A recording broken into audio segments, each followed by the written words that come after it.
Welcome to CME on ReachMD. This activity titled Early Clues, Lasting Impact, Detecting and Treating Alzheimer's Disease in its Earliest Stages is provided by Clinical Care Options, LLC, doing business as Disera Clinical Education. Prior to beginning the activity, please be sure to review the faculty and commercial support disclosure statements, as well as the learning objectives. Hello, good evening, everyone, and welcome to tonight's CME webinar. Our topic tonight is Early Clues, Lasting Impact, Detecting and Treating Alzheimer's Disease in its Earliest Stages. This is provided by Clinical Care Options, now operating as Disera Clinical Education, and we are supported tonight by an educational grant from Novo Nordisk. Our expert faculty are Dr. Anton, who is from the University of Rochester in New York, and Dr. Vijay Ramanan, who is from the Mayo Clinic in Rochester, Minnesota. Sorry, I'm having trouble advancing the slides. You can see their disclosures here very briefly. The learning objectives that we're going to be covering tonight are implement evidence-based approaches to incorporate cognitive screening tools into routine practice for earlier identification of Alzheimer's disease. Explain the underlying mechanisms of Alzheimer's disease, including amyloid and tau pathology, neuroinflammation, and other emerging pathways. Apply current evidence supporting novel diagnostic strategies, including biomarkers, to identify early Alzheimer's disease pathology in clinical practice, and evaluate the latest clinical efficacy and safety data for current and emerging treatment for Alzheimer's disease. So we're going to start with a few polling questions. The first poll, how many people with Alzheimer's disease do you provide care for in a typical week? Is it 1 to 4, 5 to 10, 11 to 15, 16 to 20, more than 20, or not applicable if you don't provide patient care? And now for our CME questions, the first pretest. Which one of these cognitive screening assessments is relatively weakest for the detection of early mild cognitive impairment? The mini-cog, the mini mental status exam, MMSE, the Montreal Cognitive Assessment, MoCA, or the St. Louis University Mental Status Exam, SLUMS. Please vote. All right, second question. Which pathologic feature is most closely correlated with the emergence of clinical symptoms in Alzheimer's disease? A, amyloid plaque burden, B, tau tangle burden, C, markers of neuroinflammation, or D, serum amyloid tau ratio. Please vote again. And these will be covered by the presentation tonight. So if you don't know the answer, please pay attention. We'll ask you again at the end. Third question. Real-world data demonstrating the accuracy of the LumiPulse plasma assay, the first blood-based biomarker test cleared by the FDA for diagnosis of Alzheimer's disease in May 2025, were presented recently at CTAD 2025. What is measured by this assay? Is it amyloid beta 42/40 ratio? Is it p-tau 217 alone? Is it p-tau 181 alone? Or p-tau 181-217 ratio? Or p-tau 217 amyloid beta 42 ratio? Okay. And then our final question, which statement summarizes the top-line results presented at CTAD 2025 from the randomized placebo-controlled phase 3 trials EVOKE and EVOKE Plus for semaglutide treatment in patients with early-stage Alzheimer's disease? Significant slowing of cognitive and functional decline. No significant slowing of cognitive and functional decline. Significant slowing of cognitive and functional decline in patients with MCI, but not those with mild dementia. No significant slowing of amyloid plaque accumulation, or significant slowing of amyloid plaque accumulation, but no significant slowing of cognitive and functional decline. Please answer.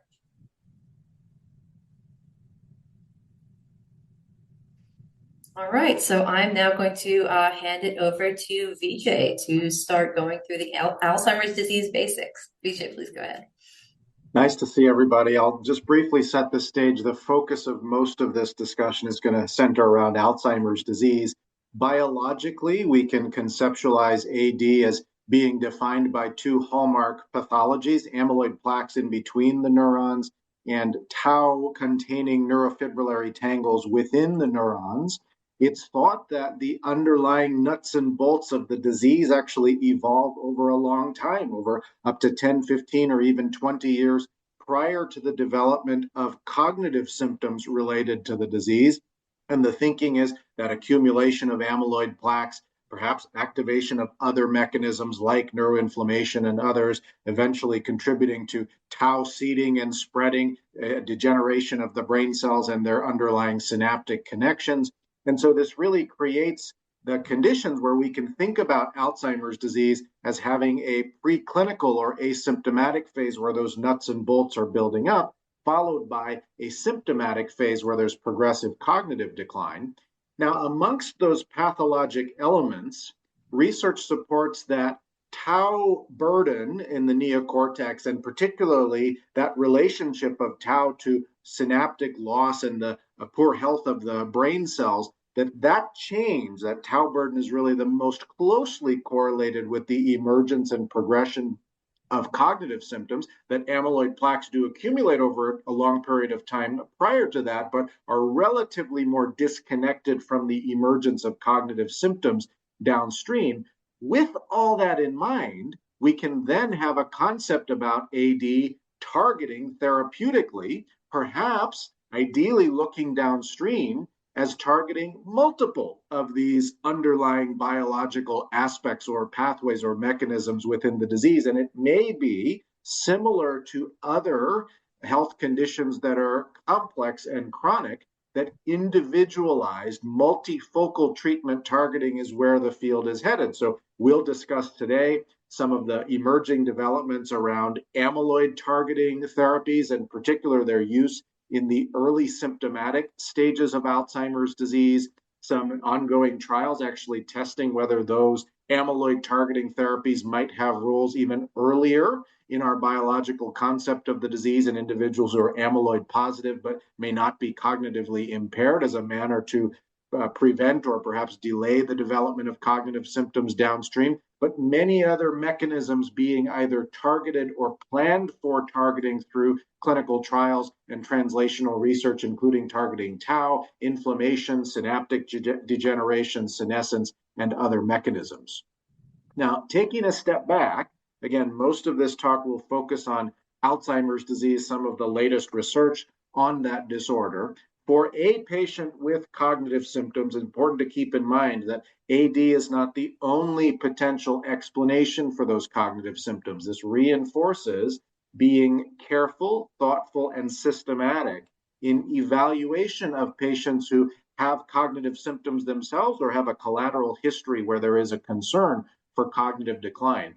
Part of that systematic assessment really can rely on a good quality history, preferably from both a patient and an informant, a collateral source, as well as a standardized cognitive screening assessment. And there are many different screening assessments that can be valuable as a part of this. Examples might include the mini-cog. At the Mayo Clinic, we use something called the short test of mental status. There's the St. Louis University mental status exam, the MOCA, the MMSE. All of these have a role in giving a gestalt assessment of, do we think there might be frank cognitive impairment in this individual? Now, none of those screening assessments is perfect. They all have their strengths and weaknesses. Amongst the ones that I mentioned, the MMSE generally thought to be less sensitive for picking up perhaps early or subtle changes in keeping with mild cognitive impairment, perhaps related to some of the preferences in terms of cognitive domains that test assesses. Of course, the MMSE has other roles. It's commonly utilized as a follow-up measure in clinical trials and in other settings. So certainly has its uses, but perhaps relatively less sensitive for picking up earlier subtle changes of mild cognitive impairment. Again, relative strengths and weaknesses of some of the other tools that I mentioned. There are also expanded versions of cognitive assessments, neuropsychological testing in particular. And this may have slightly different roles in today, 2026, compared to in the past. For example, in delineating, does a patient with cognitive symptoms have impairment, meeting criteria for MCI or dementia?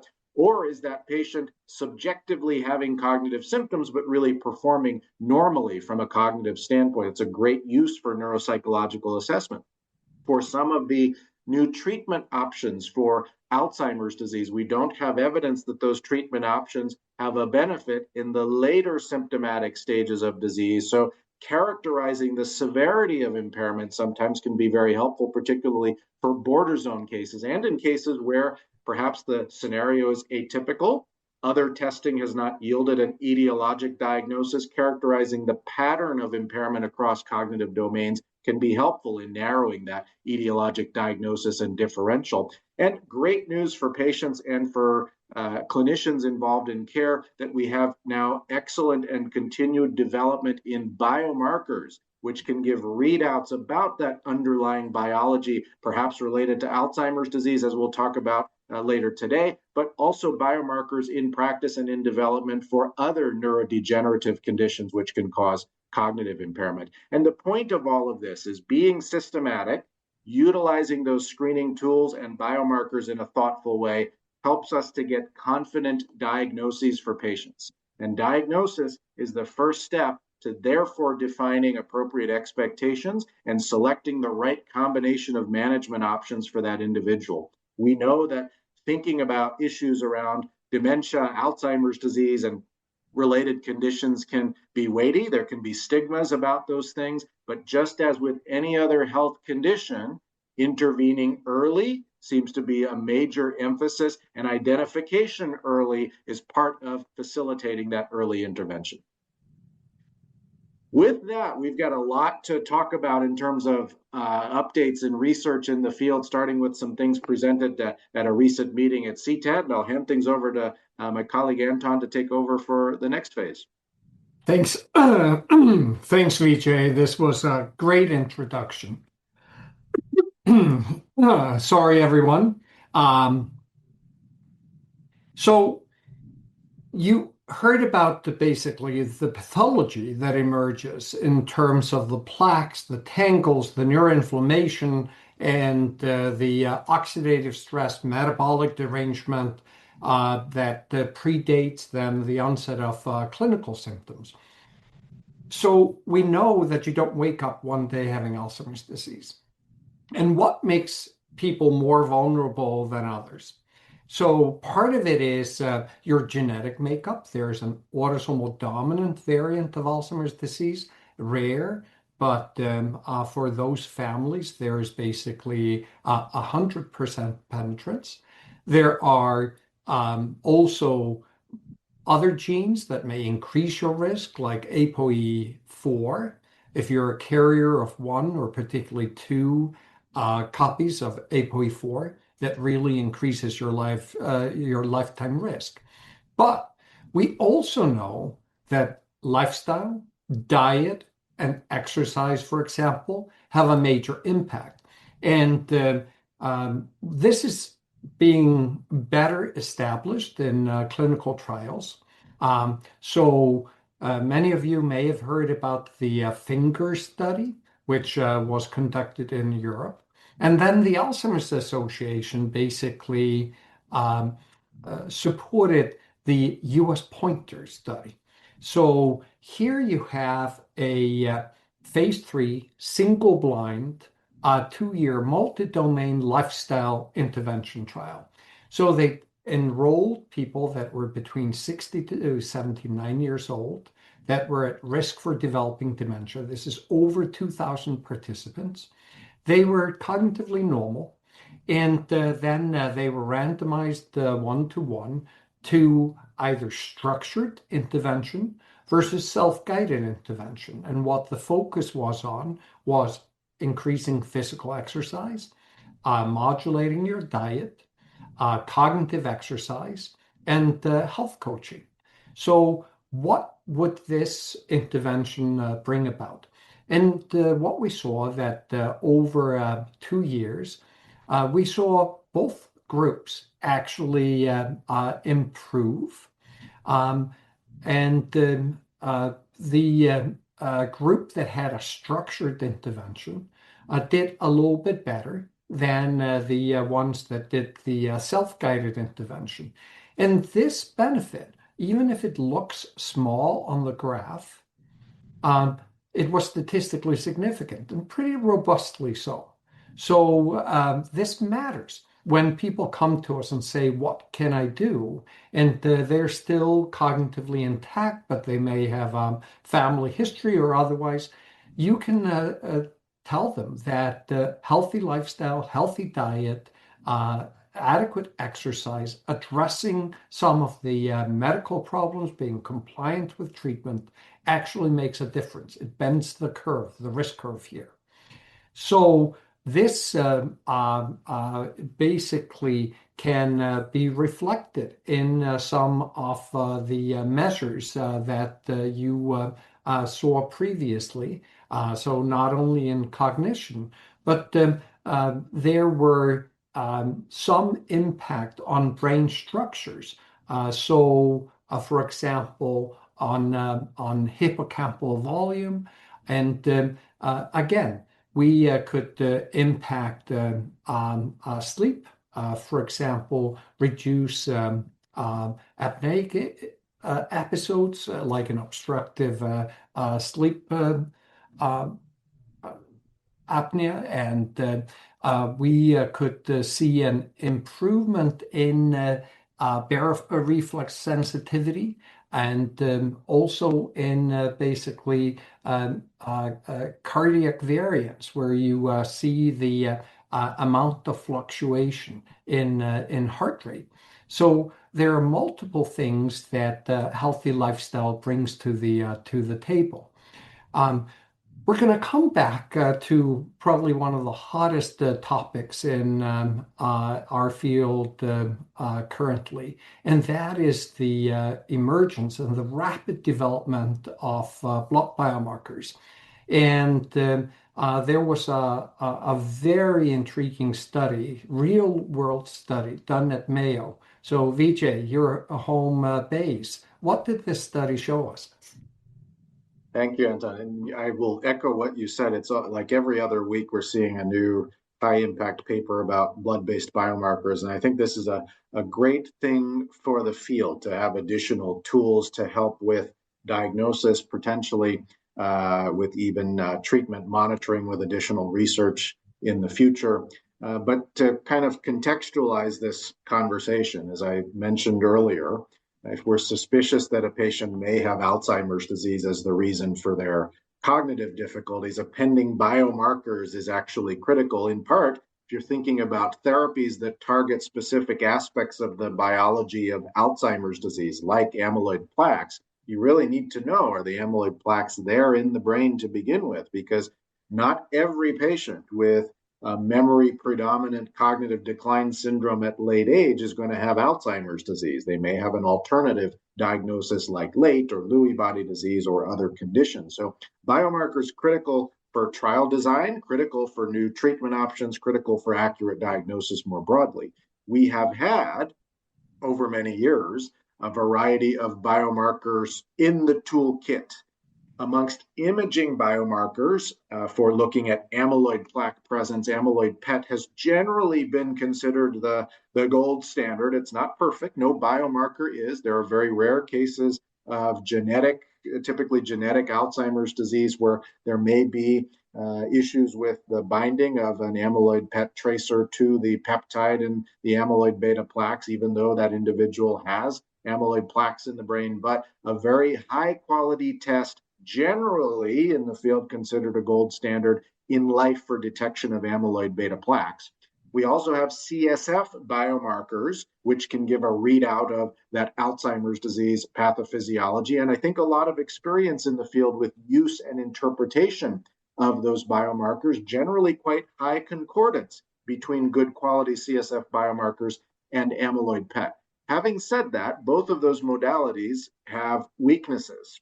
So for amyloid PET, it requires a lot of things, requires a PET scanner, requires access to tracer, typically would require access to an expert neuroradiologist or someone else able to interpret the images. These are not things that necessarily may be widely available throughout clinical practice settings. With CSF biomarkers, there's the requirement for a lumbar puncture, which I consider a safe procedure, but it is an invasive procedure. There is the requirement of some expertise technically to perform the procedure. And in particular for those CSF biomarkers, there are collection issues which can be important for interpretation. If the wrong type of tube is used, for example, to collect the fluid to run that test, we know that amyloid beta proteins in particular can be quite sticky and stick to the tube and therefore alter the ultimate readout of those biomarker tests. So point being, it would be a great thing. It has been the discussion in the field of how positive it would be to have good quality blood-based biomarkers supporting an Alzheimer's disease diagnosis, potentially for cost effectiveness, potentially for wider access as well throughout a variety of clinical practice settings. In recent years, fortunately, there's been rapid development in blood biomarkers, and there are many different blood biomarkers potentially relevant for Alzheimer's disease, many different assays, different labs that are running those biomarkers, and important to keep in mind, those different assays, those different labs, there can be differences, sometimes meaningful differences in accuracy in false positive and false negative rates. And as we know with any test, it's important not just to have the initial development of the test and even the validation in early cohorts, but also the real world experience to back up how those tests can be thoughtfully utilized. So the study that Anton mentioned, and to mention up front, I'm one of the co-authors on that study, but that study is led by Alicia Algeciras at the Mayo Clinic, was looking at a recently FDA-approved test from Lumipulse. Specifically, the assay is looking at the ratio of phosphorylated tau at position 217 to amyloid beta 42. Again, recently FDA cleared a lot of news articles and press about this and interest potentially in utilizing this test more broadly in clinical practice. The goal here was to see how well did that test perform in a cohort of individuals seen at the Mayo Clinic, and mostly for evaluation of diagnosis and or for new treatment options. One of the interesting components here is that there was again, gold standard of truth in many of these patients having either amyloid PET or CSF biomarkers to give us a comparison measure of their amyloid status. And in looking at that FDA-approved Lumipulse assay, p-tau217 to A-beta 42, one of the surprising findings was that a non-trivial proportion of individuals who were amyloid negative by either PET or CSF, which have been well validated in practice for a long time, would have been classified as positive or abnormal by that p-tau217 to A-beta 42 ratio. In particular, about 40% of the amyloid negative individuals would have been classified as amyloid positive by that blood-based biomarker. So a lot of discussion at the meeting and afterwards about why that finding may have been the case, and some ideas coming up about, well, could that be related to specifics of the cohort? Could that be related to the cutoffs utilized for positive or negative, or as with some assays, there might be a 2-point cutoff approach where individuals are classified as negative, hoping that below that value, you're at a high likelihood of a negative amyloid PET, positive, where if above that value, you're at a high likelihood of a positive amyloid PET, and then an intermediate range where there may be a need for a complementary biomarker. But the idea that 40% of these individuals who were determined amyloid negative by another high quality biomarker would have been found positive on this blood test has really led to some pause and a broader thought that we really need continued research in real world cohorts to understand how these assays perform, because there could be a variety of contributors to those findings. As I mentioned, cohort issues, cutoff issues, some discussion about whether reagents and batches may be factors, whether pre-analytical things, similar to what I had mentioned earlier about CSF biomarkers in terms of the collection and stickiness of that amyloid beta protein to tubes and the kind of finicky nature of measurement of that protein and how it may impact the ratio. But point being, I think a high quality research study continuing to advance the field by leading us to ask questions and hopefully narrow in and hone in on the highest quality readouts in terms of blood-based biomarkers and how they perform in real-world clinical settings. I think a lot for us to dig into there. And perhaps maybe we can start, Anton, with your thoughts on kind of the general status of blood-based biomarkers in the field, where you see some of the challenges and also the opportunities. So it's interesting, Vijay, because we had been doing p-tau217 blood biomarkers alone in our clinic, and we were pretty happy with it. When the FDA cleared the Lumipulse p-tau217 to A-beta-42 ratio, we slowly decided to switch. Why did we do that? Because we thought that an FDA approval would simplify insurance coverage. And also, we were getting some pushback when we tried to get insurance coverage for the humanized monoclonal antibodies against beta amyloid, lecanemab and donanemab, with a blood biomarker. We would get pushback, and they would say, hey, this isn't FDA approved.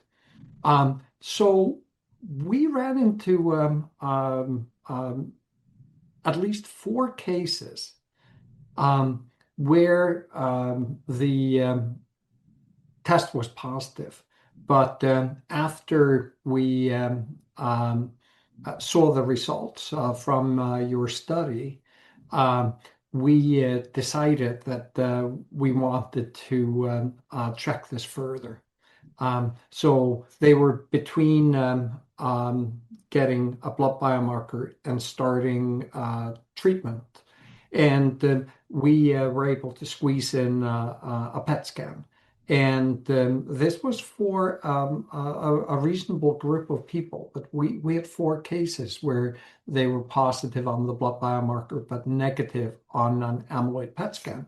They all had clinical symptoms, but their dementia was due to something else. So we've actually gone back to the p-tau217 alone, because the suspicion is to some degree either that the reagent coming from Lumipulse was flawed for these batches, or that there is this sensitivity and that A-beta-42 can be absorbed if the sample is not prepared accordingly.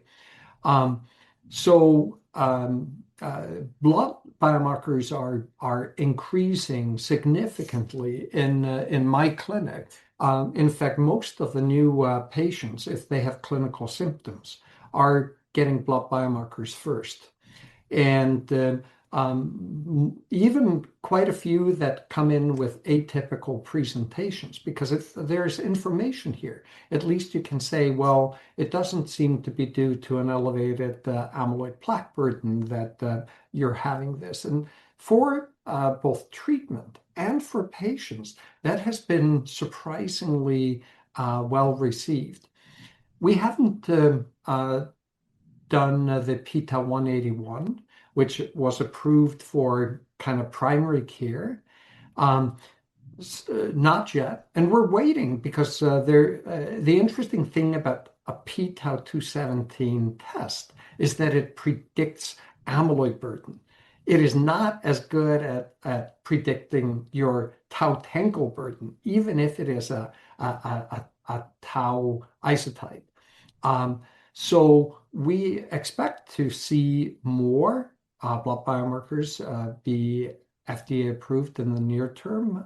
For example, C2N with Precivity's ALZ2, And others, we may see Roche come into this market as well with a p-tau217. But we're also waiting to see the kind of mid-domain or the microtubule binding region p-tau fractions that may predict tau tangle burden better.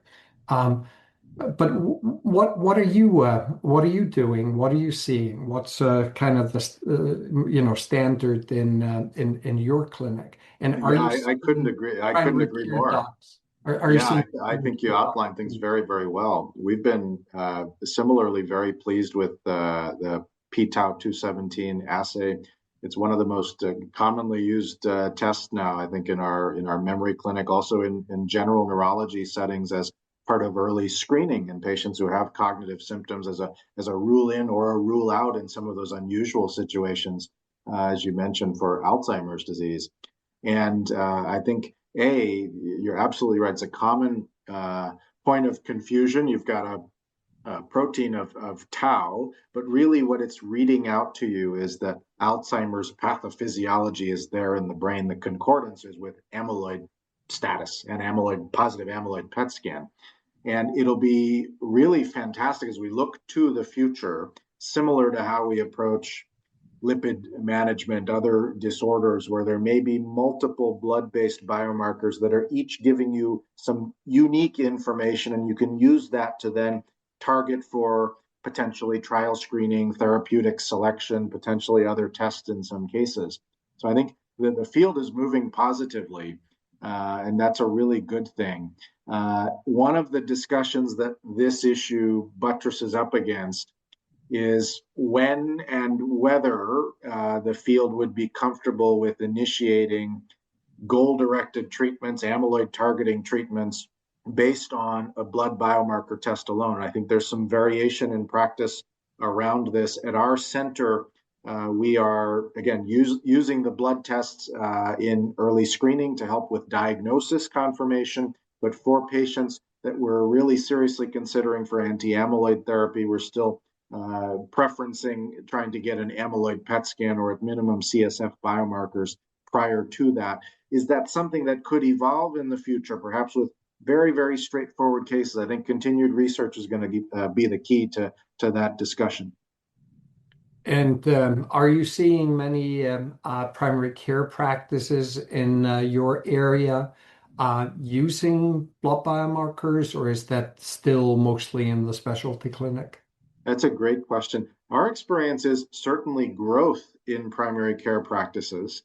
One of the benefits, I think we've tried to be in a dedicated way, tried to share education about these blood biomarkers, about how to interpret the blood biomarkers, about some pitfalls in interpretation. For example, patients with significant chronic kidney disease that can artificially inflate the level of p-tau217 in the blood. And so these are things that have to be taken into account with ordering and with interpretation. My sense is still, because of some of those nuances and the rapid evolution of knowledge, these are still most commonly being ordered in neurology settings and especially specialty settings.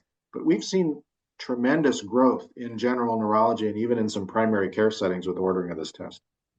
And we are having basically the same experience as well. So let's move on. And I'm going to talk about the results for EVOKE and EVOKE Plus. And these were studies of semaglutide, a GLP-1 agonist, in early symptomatic Alzheimer's disease. So the same population as is being treated with the humanized monoclonal antibodies. So mild cognitive impairment due to Alzheimer's disease and mild Alzheimer's disease as well. So why would someone use a GLP-1 agonist for Alzheimer's disease? Well, there is some preclinical evidence that this would make sense. But in addition to that, we have very strong epidemiological data from both previous studies of people with diabetes and obesity, as well as data from large healthcare systems or countries where there is a single health system, and that show that there's a lower emergence of all-cause dementia in people that are on GLP-1 agonists. And Novo Nordisk ambitiously decided to explore this, that there was enough promise there, that they designed two very large studies based on kind of what they knew preclinically, and that is, what does semaglutide do? Well, it improves your glucose control, and some people have referred to Alzheimer's disease as diabetes type 3, kind of like a brain diabetes. We also know that neuroinflammation is common, and that the GLP-1 agonist can decrease systemic inflammation at least, and the hope was that that would translate into the brain as well. That metabolic stress is also reduced with the GLP-1 agonist, and that as a whole, this would be the foundation for why we're seeing in kind of real life the reduction in the emergence of all-cause dementia. Let's, though, remember that the populations that they were looking at were preclinical. These were not people that had already developed memory impairment, but were cognitively intact at the time that, or appeared cognitively intact when they started semaglutide. So, two studies. They used the oral version of semaglutide, so Rybelsus, and they titrated people up to 14 milligrams of semaglutide, oral semaglutide daily. And these studies had over 1,800 participants each. They were identical except for Evoke Plus. The aim was that about 20% of the participants would have more kind of cerebrovascular burden. They didn't quite get that.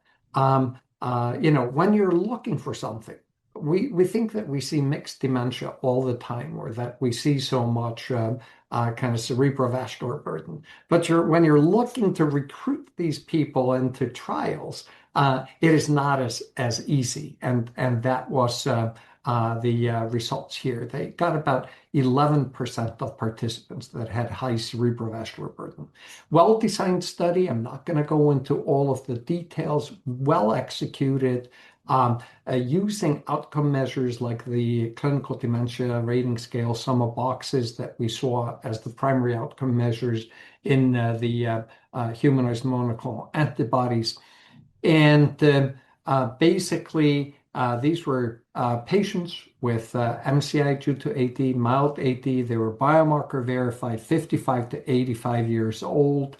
And they recruited a group that was more likely to decline.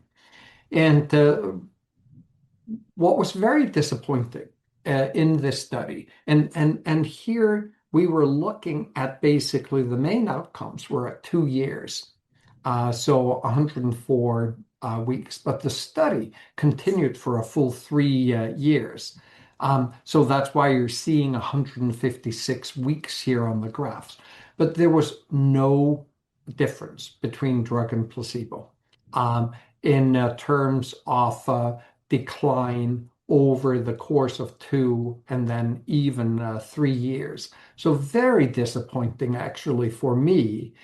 This was something that I had been quite hopeful for, because up to this point, the GLP-1 agonists seemed to be kind of having a protective effect on so many end organs, the kidneys, the liver, the heart, besides diabetes. But the brain in this population, we didn't see much of a difference.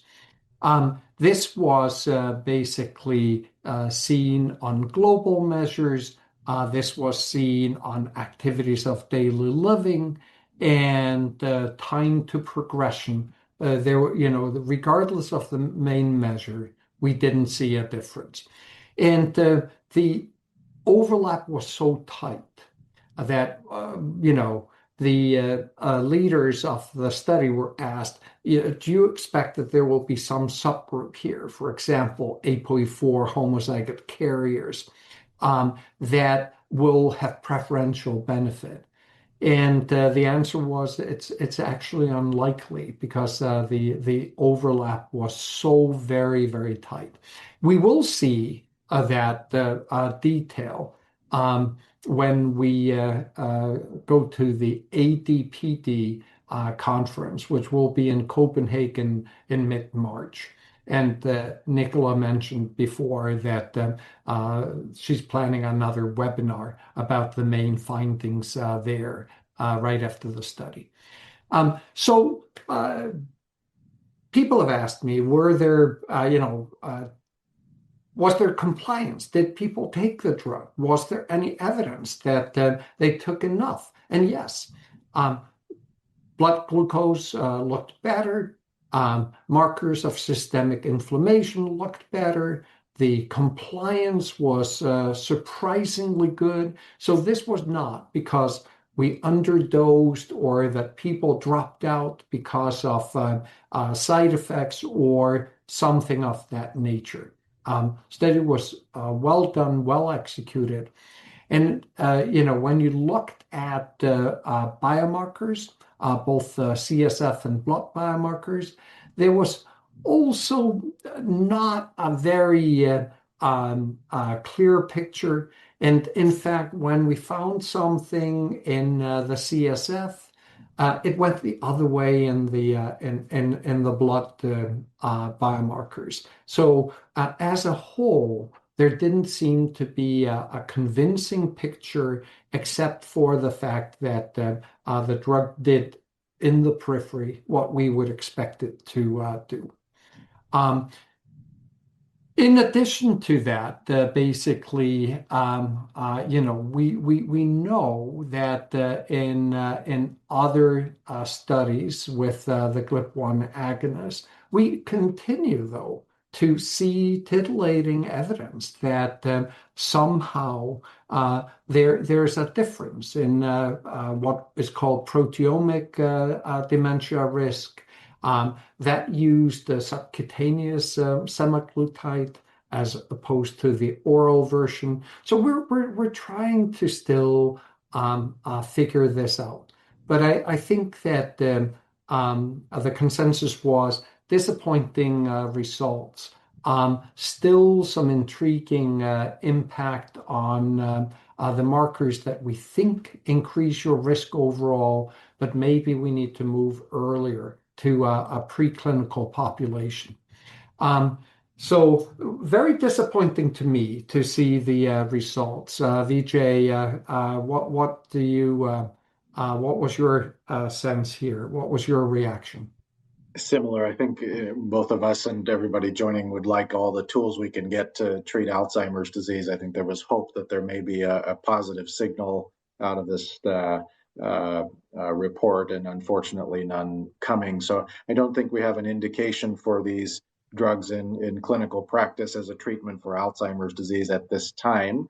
It reduces maybe the enthusiasm of that idea, but as you mentioned, Anton, I don't think that necessarily ends the story of investigation of these agents. Some thought about, really is the time to utilize these, say, after amyloid has been cleared, or is really we need to move the needle earlier to before there are some other biological aspects of Alzheimer's disease, or is the right substrate in vascular cognitive impairment? So I'm sure more studies to come, and some of that omics data and biomarker data may feed into those studies. And so with that, I think that the focus right now remains very much on the humanized monoclonal antibodies and that target beta amyloid plaques in particular, lecanemab and donanemab. And there was some data on that. we're seeing subcutaneous lecanemab come to the market for at least maintenance treatment, and maybe later this year for treatment initiation. So can you tell us what we saw in terms of that at the CTAD? Absolutely. And so, as Anton had mentioned, subcutaneous formulation of lecanemab is now available for use in maintenance therapy, and this is fairly specific to lecanemab itself. So after 18 months of receiving the induction with IV lecanemab, patients could transition to either monthly IV lecanemab for maintenance, or now a weekly subcutaneous injectable form of lecanemab for maintenance. And we'll talk briefly about just the concept of maintenance therapy, because again, it's different from the mode of operation with donanemab, where really it's a treat to clear philosophy. But the availability of that subcutaneous form, at least for maintenance currently, is also a factor in broader consideration of whether that subcutaneous form of lecanemab could be utilized as an alternative to the IV formulation for initiation of treatment. And so some data presented at CTAD really indicating essentially equivalence in terms of exposure of the drug to the central nervous system where it's intending to act, in terms of the safety profile in relation to the IV formulation. Could have a grain of salt with this, but perhaps even a little bit less of ARIA or infusion reaction type symptoms after administration of this as compared with the IV formulation. And so thinking ahead, there is an application for this formulation to be potentially reviewed and approved by the FDA for initiation of treatment. We're thinking potentially we may hear some updates about that later in 2026. And thinking ahead, there could be some advantages for some patients and care partners in having that formulation. For example, for individuals who may qualify for anti-amyloid therapy, but may be fairly remote from an IV infusion center, the ability to dose the medication at home and limit travel from that standpoint could be an advantage. May also give some patients greater flexibility in terms of making this therapy a little bit more similar to some of the commonly used medication therapies out in the community. But as we think about some of that backdrop, Anton, how would you envision patient selection or utilization of this sub-Q form if it is approved for maintenance? So a lot of our patients, and we are right at the point now, we were slow out of the gate to get all of our operations up and running, but we have now a number of people that are completing 18 months of lecanemab. And interestingly, Vijay, in our clinical trials, because I did the clinical trials with both the IV and the subcutaneous version, there, a lot of people were hesitant to go on the subcutaneous treatment. And it was because they had formed such close relationships at the infusion center, at the research infusion center. So I wasn't quite sure what to expect. But the commercial infusion centers, I don't think that there's quite the same connection. So a lot of these people they've been doing IV infusions for 18 months. And there seems to be much more excitement about going to basically auto-injector subcutaneous delivery. Even if now with maintenance treatment, you can go to monthly infusions. So a lot of people want the freedom. They say, oh, I've done this. I want to be able to travel. These are people that have mild disease, still pretty functional. For initiation, I think we have to be a little bit thoughtful. The ARIA risk is most significant in the first 3 to 6 months. And when you have people come into the infusion center, there's kind of a nurse that talks to them, maybe asks them if they have had any clinical symptoms, et cetera, et cetera. You lose that when it's at home. So you will need to set something up to kind of maintain that communication, that people will go and have their MRI done at the right time and don't skip the MRI and continue giving themselves injections. So we're figuring that out, but there definitely is a patient population that you highlighted, those that have longer distances, those that are more autonomous, want to travel, et cetera, et cetera. So it will be interesting to watch. I'm going to talk a little bit about maybe the most controversial presentation, or that created the most ruckus, was a presentation that was done by a friend of mine, Susan Hendricks at Pentara. She's actually a statistician, but pretty clinically astute. So she looked at publicly available data from the Clarity studies of lecanemab and the Trailblazer ALZ-2 studies of donanemab, and looked at the extensions, and then she kind of statistically modeled the course. There's been a lot of debate. Can you treat until the amyloid plaques are completely gone and then just stop treatment like you do with donanemab? Or is there any advantage to continuing treatment like with lecanemab that may have a broader binding profile, both to plaques and soluble species? And according to her assessment, there was a greater ongoing slowing with lecanemab than donanemab, but this caused a pretty fierce pushback from the Eli Lilly camp, in basically saying, you're not comparing just apples to oranges, you're comparing apples to steak. So you can't do this. Her response was, give me your data, both sponsors, and then I can do this modeling better.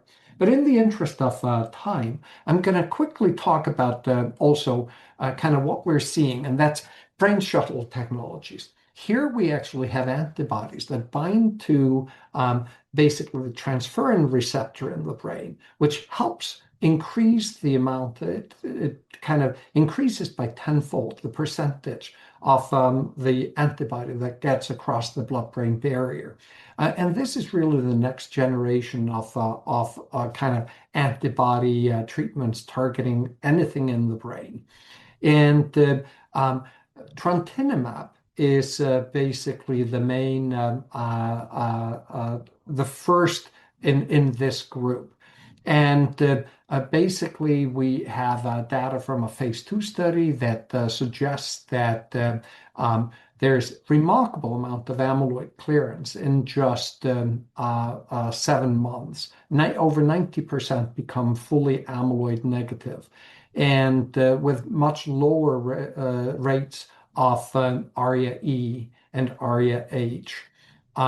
So these are the complications, the localized brain swellings that you can see as complications. Whereas, you see about 12.5% with lecanemab and about 24% with donanemab. Here it was under 5%, even in the ApoE4 homozygotes, which are at most risk. So I'm not going to go into the details. I'm just going to say that there are 2 phase 3 studies going on right now of trontinemab, and we will basically see if the phase 2 data holds up, that we may get a humanized monoclonal antibody that has some pharmacokinetic and pharmacodynamic advantages, and is associated with more rapid amyloid clearance and lower side effects, at least the ARIA rates. And with that, how about you giving us a quick overview of tau targeting therapies? Yeah, and again, in the interest of time, just to maintain that optimism that Anton mentioned, as we emphasize these anti-amyloid therapies, and particularly how can we better deliver them more safely, more potently. There's equal attention on other mechanisms relevant for Alzheimer's disease. Many compounds looking at targeting tau. It's a tougher element of the biology to target, being an intracellular, but a variety of techniques being utilized in early phase trials to target tau, and ideally, really the field heading towards a combination type approach in testing in some patients tau only therapy, in some patients amyloid therapy plus tau therapy, and that really offering a window into the future of how we may approach Alzheimer's disease, how we may end up extending some of these concepts into related neurodegenerative conditions. So I think a lot of reason for optimism, and in this aspect of things, tau targeting, some data yet to bloom here over the coming years, as you see on this slide. So with that, I might hand things back to Nicola. We'll have some questions for the audience to go over again. Okay, thank you both, and apologies that we didn't quite have enough time to fully cover everything. There really is a lot here. So if we could go through the post tests. Let's see. All right, so the first post-test question, if you remember, which of these cognitive screening assessments is relatively weakest for the detection of early mild cognitive impairment? Is it the mini-cog, the mini-mental status exam, the Montreal Cognitive Assessment, or the St. Louis University Mental Status Exam? Please answer.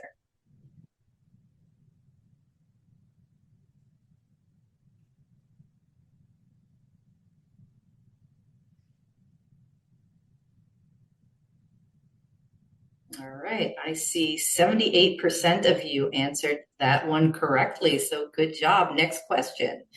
Which pathologic feature is most closely correlated with the emergence of clinical symptoms in Alzheimer's disease? Amyloid plaque burden, tau tangle burden, markers of neuroinflammation, or serum amyloid tau ratio?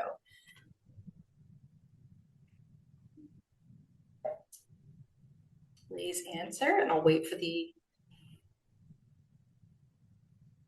answer statistics to come. All right, divided there. The answer is actually tau tangle burden.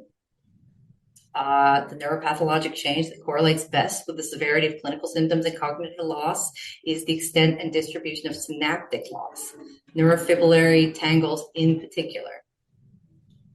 Question number 3, real-world data demonstrating the accuracy of the LumiPulse plasma assay. What is measured by this assay?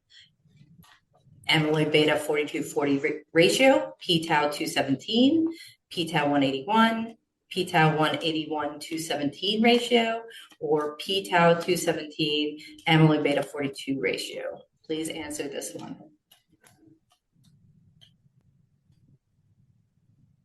All right, 65% of you have gotten this one correct. The answer is the last choice, p-tau 217 amyloid beta 42 ratio. Final question. Oops, there it is. Final question. Which statement summarizes the top line results from the randomized placebo-controlled phase 3 trials EVOKE and EVOKE Plus with semaglutide in early stage Alzheimer's disease? Significant slowing of cognitive and functional decline, no significant slowing of cognitive and functional decline, significant slowing of cognitive and functional decline in patients with MCI, but not those with mild dementia, no significant slowing of amyloid plaque accumulation, or significant slowing of amyloid plaque accumulation, but no significant slowing of cognitive and functional decline.